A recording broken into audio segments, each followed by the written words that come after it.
Hey guys, it's Julian here. Today's video, what do we eat? Big subject, kind of a tricky one, but I think I know the answer, but you know, why should you listen to me? What do I know really? I've done a lot of reading on this stuff and I'm pretty sure I've got the answer, but how can I try and prove that to you?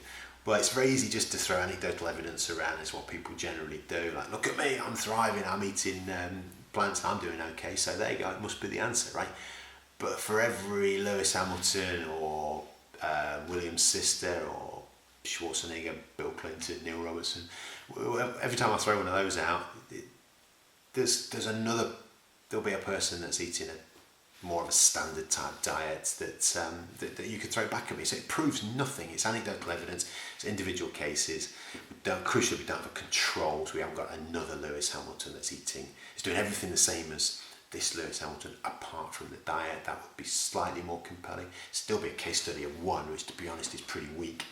What we need is big groups of people that are eating a certain way. What there is, and the National Geographic went out and found this, is they found 5 groups of people around the world that are really thriving and living into old age, active, not just surviving into old age, is where a lot of us are going. Let's be honest, we're going to spend the last 20 years in a nursing home with a blanket around our knees watching episodes of Countdown. That's not what I'm talking about. I'm talking about thriving into old age, living into your 90s and 100s, being active, still being able to kick a ball with your grandkids, still being able to get yourself up a mountain and or ride your bike or whatever. And there's these 5 groups of people that are doing it. There's one out in Japan at Okinawa.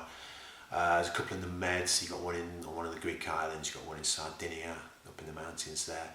There's one in California, bizarrely, Loma Linda, which is the Seventh-day Adventists, who they're a religious group and they're strict vegetarians and vegans. So that accounts for the fact you've got one in the States there. And you've got one a bit further south down in Costa Rica on that little peninsula that sticks down into the Pacific down there. So that's sort of more fishing based community. Anyway, you've got these 5 sort of standout areas of the world that are really, really doing incredibly well. You've got these guys like 90 and 100 plus who are still fishing, they're still shepherding in Sardinia or whatever, and you look at them like, oh my god, that is like, okay, I'm probably never going to be a shepherd, but if I can ride my bike and get myself up a mountain when I'm in my 90s and possibly 100, that'll do for me.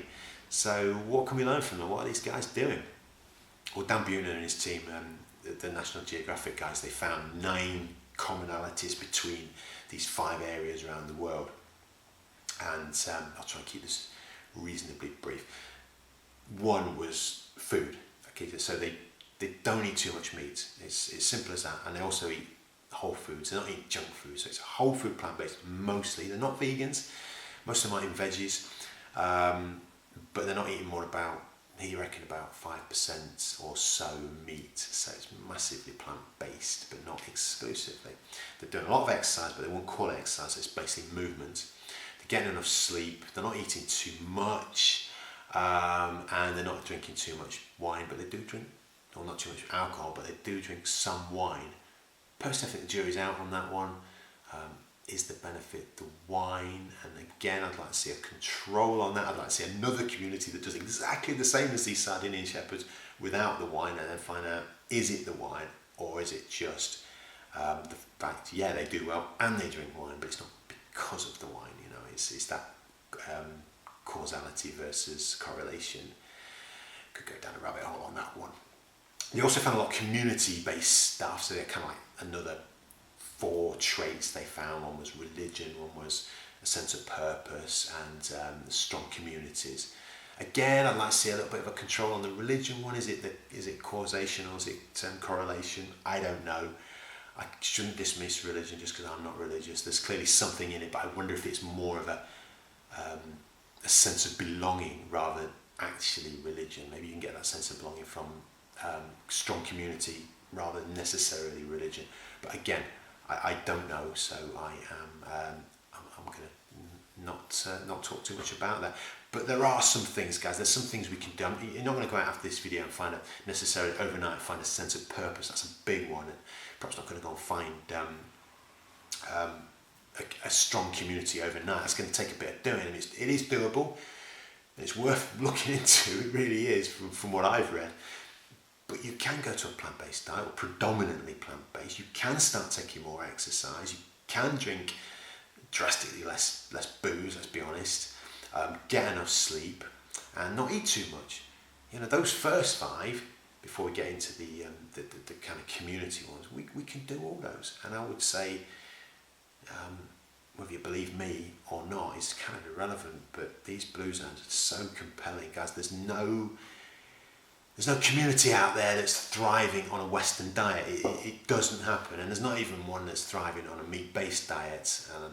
Whatever you've read about the Inuits and the Maasai, go and do some actual reading on that, and you'll find out those guys don't thrive. So I think it's compelling. I believe it, and take what you will from it, guys. It's up to you. I just wish someone had told me this 20 years ago. That's it, guys. I'll catch you next time. Like, subscribe is always good. Comments, tell me what you think. Tell me if you think I'm talking rubbish here, and tell me if you do know a community that's thriving on a meat-based diet or a Western diet. And I'll catch you next time.